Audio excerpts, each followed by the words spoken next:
What's up, my comic comrades? Today we've got issues 2 and 3 of Marvel's Judgment Day event on deck. And let me tell you, things are getting crazy real quick. If you haven't read issue 1 of the series, you can watch our episode covering it right here to get up to speed. Otherwise, let's get into it.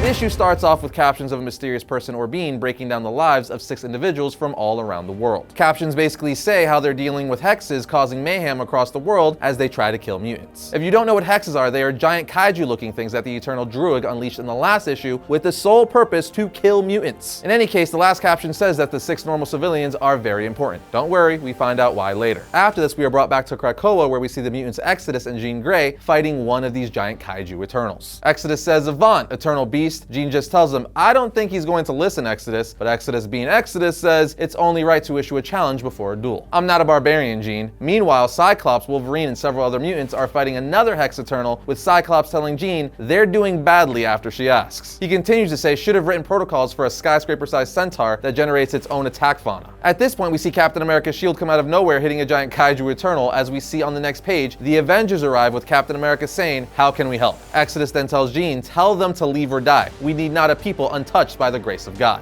Jean says, "Interesting take, but the war captains are in charge." Magic? Magic replies, "The Avengers want to help kill these bastards? The more the merrier." Jean tells Exodus, "If you want to assemble the Quiet Council and have a vote, feel free, Exodus." Until then, Krakoa welcomes the Avengers. Captain America then shakes the hand of Cyclops, who says, "Welcome aboard. Things are bleak." Captain America then says, "We've both seen bleaker. We'll get through this, and the whole world will see us standing together. Plus, Iron Man's working on a peaceful solution." Then back at Avengers Mountain, we see Tony Stark, Makkari, and A.J.E working on their plan to create a new god in their own image out of Avengers Mountain, which is the fallen celestial Arishem, the judge, to combat the Eternals. A.J.E tells Iron Man, "I have plans, but we need a great many things, including luck, and a penitent who has transgressed against the Celestials and stolen knowledge from the gods." At which point, the kidnapped and tied up Mr. Sinister says, "Ah, penance. Oh, woe is me. Now I understand why you kidnapped me. I feel so responsible and guilty," telling us why A.J.E and Makkari arrived with a kidnapped Mr. Sinister. Meanwhile, back in Krakoa, the Avengers and mutants are still battling off the hexes, with Captain Marvel saying something this big shouldn't be intangible half of the time. That's actively rude. Jean then says to them through telepathy, "Hey, this is Jean Grey. With Namor's help, we've immobilized the fiery Minotaur at the bottom of the sea. It's prime for a coup de grace." At which point, Captain Marvel and several of the Avengers come down to take it out with a massive energy blast, which annoys Namor, saying, "That was mine. You dare touch what is Namor's?" But this massive blast causes earthquakes and tidal waves, with Jean saying, "Oh hell. Cries for help. We've done serious damage to the mantle. Earthquakes, tidal waves, thousands are going to die. Philippines, Papua New Guinea. Tsunami is heading toward the west coast of the USA. Australia, Japan, and more." At this point, Cyclops says to Captain America, "Go. If you deal with the fallout, that's one less problem for us to worry about." Captain looks at him saying, "Thank you, Scott. You're heroes. One day people will see you as you really are." As Cap and the Avengers go off to save the civilians from fallout, but Exodus and the other mutants didn't hear the conversation Cap had with Cyclops, so Exodus just says, "See this council? It is good to have a reminder. They abandon us." With Nightcrawler looking up at them leaving, saying, "That's unfair." Destiny then comes in saying, "That is accurate, child. I see the future, and I remember the past. We stand alone. We always did." But they really weren't leaving them. They were going to help with the fallout per Cyclops' order. Anyway, we then get a huge spread seeing Tony Stark, A.J.E and Makkari looking for all the pieces they need to create their god and combat the Eternals. With more captions, we finally realize it's the voice of the god Celestial they're currently trying to create, saying that they are entirely successful in their efforts. "I will be a god in their image," sometimes literally. The man known as Tony Stark has been recently possessed by the power cosmic. He piloted a dead Celestial when a king wreathed in black ruled the earth. His body still remembers. "He will be a blueprint for my nervous system, like Hank and Ultron, right?" he said, and he laughed as he often does. "If I have a father, it is Tony Stark." So yes, they fight to give me life, and elsewhere the mutants fight to bring death to the Eternal. As we see Exodus make the ultimate sacrifice, flying inside the Eternal and detonating himself like a bomb, killing the Eternal. But remember, it's not really the ultimate sacrifice because mutants can't die anymore. So he's just prioritizing the resurrection protocol to be brought back to life ASAP because he's needed in the fight. But this next bit is crazy, as we see the 6 humans from the first page of the issue again, but this time one of them is just found dead in the street. The celestial god that Tony, A.J.E and Makkari were working on then says his life force has been taken by the machine to resurrect Sin, the Memotar. This is the Eternal eternal secret. A life randomly taken to make them live again. No one else knows. How about that crap? The Eternals are eternal because they take a random life of a human when they die. So the 6 humans they showed us at the beginning of the issue turned out to be important because they are the 6 lives or life forces that will be taken when one of these giant Eternals dies so they can be brought back to life. Ain't that some bull crap? Long story short, we see that Tony, A.J.E.C., and Makkari are able to get all the pieces and things they need to bring the dead celestial body back to life, creating their god to combat the Eternals. Meanwhile, back in Krakoa, mutants see that the Sin Eternal Exodus just killed has been brought back to life, and it is back in Krakoa ready to do some more Godzilla-sized damage. We see a look of worry and fear come upon several of the mutants' faces, including Nightcrawler, who grabs Destiny, embracing her, praying, saying, "Please, deliver us." At this point, A.X.E, the judge, says, "The mutant prayed for a god. He should be relieved. A god is coming. I live. Therefore, I judge." As he rises up and puts his hand out, saying, "Cease," to all of the giant Hex Eternals, and they obey him. He then continues to say, "People of Earth, listen, you are bickering children. This planet is ruined. You have acted with unrelenting unkindness to one another. You leave me no option. This is your judgment day. You have 24 hours to justify yourselves. You will be judged individually. You will be judged as a collective. If there is more that is just than wicked, you will live. But if you are found lacking, there will be no tomorrow. See, you are all important. Every single one of you." And with that, the issue ends, literally kicking off Judgment Day. How crazy is that, guys? This is all around nuts, but we're not done yet. Let's jump into issue 3. Issue 3 starts off exactly where issue 2 left off, with us seeing the Celestial Judge getting ready to do just that to the Marvel Universe. As A.J.E.C says, perhaps this is a test too, to judge people individually and then let the total tally decide the world's fate. To drag the good down with the sinners. Our God would not be so unjust. As the judge narrates, saying, "I see my first priest is confused by the desires of their new god," while referring to A.J.E.C. A.X.E then refers to Makkari as his second priest. Makkari asks A.J.E.C, "Are you sure?" And A.J.E.C answers, "Our God could be so unjust. It would not be the first time. Perhaps we shouldn't have used the failing human as an element." At which point Tony Stark says, "You can't blame me for this, only I could blame me for this." Captain America then says, "Blame can wait. Blame is no use. We made this mess. What are we going to do to tidy it up?" At which point their new god starts to judge Captain America, saying to him, once more he seeks to inspire. He thinks himself a leader, one who sets the drumbeat for the world. "I judge him first. You are a dream of a better country. You have tried to inspire it for a century. This country is the world leader, and the world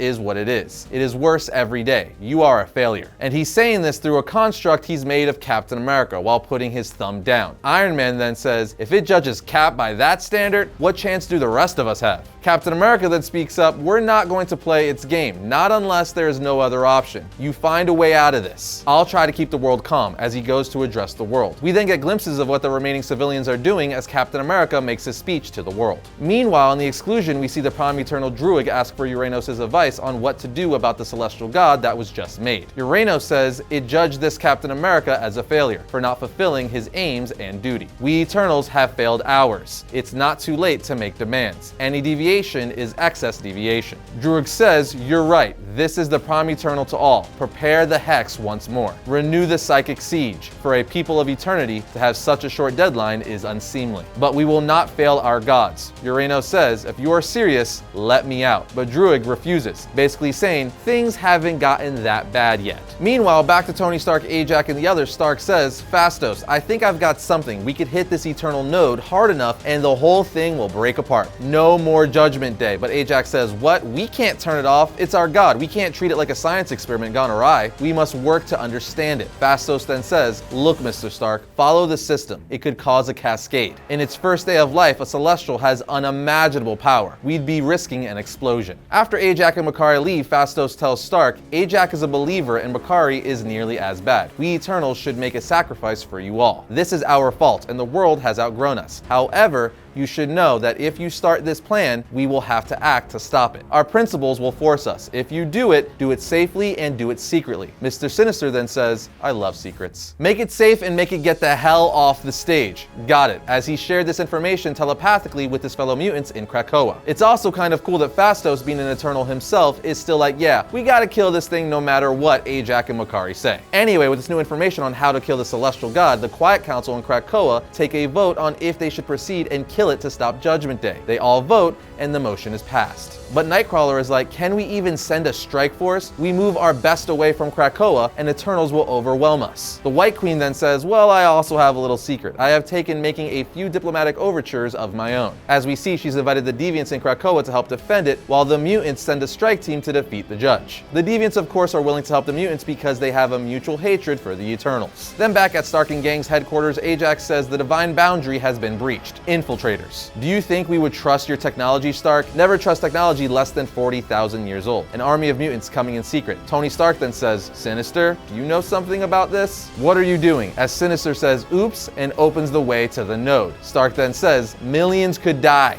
And Sinister says, but billions will definitely live. They won't thank us, but we're mutants, and we're used to that. You could say please and thank you later. Well, maybe you can't, as if it goes wrong, you'll be dead, and I'll resurrect. So toodles. Maybe. I gotta say, I'm loving Mr. Sinister in this series. Anyway, at this point, the Eternals' genetic protocols and Ajax, Makkari, and Phastos engage as their eyes glow with energy, saying, protect Celestials. With the Judge narrating saying, the principles engage. They could no sooner not do this than stop breathing. As elsewhere, we see Jean and Wolverine ready to attack the Judge, but when they do, they are met with a bunch of Eternals trying to stop them, including Icarus. But Jean says, I need help to get past Icarus. Can anyone clear me a path? At which point, Exodus comes in doing just that, knocking Icarus down and dragging him away. Jean then says, I'm clear. Taking my run, but Iron Man comes flying in last moment saying, Jean, stop. Don't, Jean. Stop now. But she says, I'm sorry, Tony. It's done. Stark basically says this node goes and there's a chance this whole Celestial blows up. The shockwave could hit cities. Jean apologizes saying, I didn't know.